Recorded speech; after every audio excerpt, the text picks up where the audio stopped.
Hello, I'm IBX Toycat, and today I'm going to be teaching you how to record PS3 and PS4 gameplay, specifically Minecraft, because Minecraft is one, the channel I run, and two, one of the most popular games on YouTube that can be used for so many different things, and I think it's something that's definitely worth recording, and obviously if you found this video, you've probably searched it up, so I figured I'd explain it to you right now. Let's go. So basically, to record any other console, it's actually a pretty simple concept, so I'm actually going to explain this so you can understand why it's different. All you need is the console, a capture card, and a monitor, obviously, as well as a computer that's connected to it. It's really simple. Here's a picture on screen right now for you there with a cat on the Xbox for some reason. So yeah, as you can see, it's really simple. You just plug the console in, and then the magic box records everything.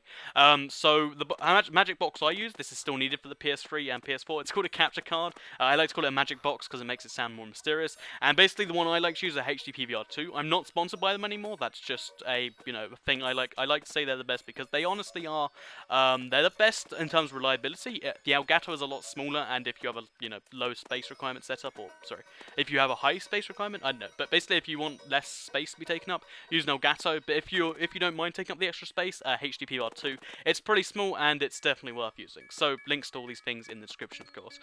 So fine, if you want to record an extra electricity, it's that simple. You plug everything in and boom, it works. However, if you want to record PS3, we'll cover that first. On both the PS3 and the PS4, right now there is HDCP. HDCP basically stops you from recording it because they fear that people use it for Blu-ray, but it's unfortunately turned on all the time. So basically you have to circumvent it.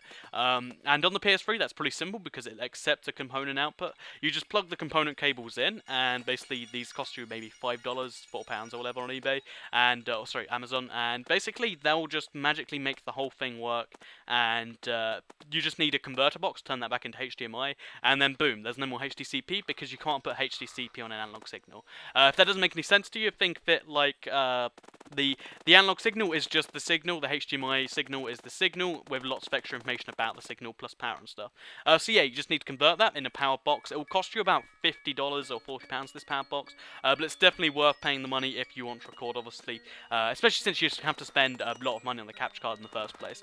So yeah, that's how you make that happen. It's it costs you a little bit more, but it means you can get them optimal quality without having to do, all this extra splitter and converter stuff, and it's definitely worth it in the long run, in my opinion. So next up, how do you record the PS4? This is slightly more shady because it can be considered illegal to strip the signal on a PS4 right now, so if you really are careful about those sorts of laws, and you don't believe in any form of, half law breaking, then obviously that's what you need to do. But technically, because you're not recording movies, this is okay. What you need to do is you need to get a HDMI stripper or a splitter.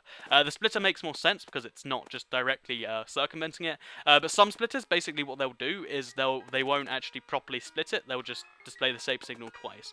This means that it won't detect it's plugged into two things. It will just think it's plugged into one thing, and one of the outputs can go to your TV, and one can go to the capture card. So yeah, that's why a splitter is useful, and these will cost you about $20–30. I can't give an exact price, but the description can. And basically, these will just make your whole setup magically work.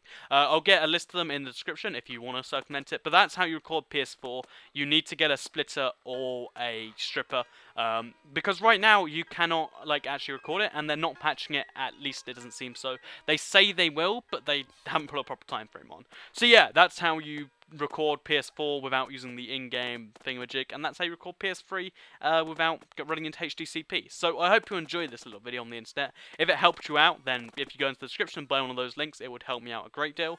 And yeah, thanks for watching the video. Check out my other ones maybe, and goodbye.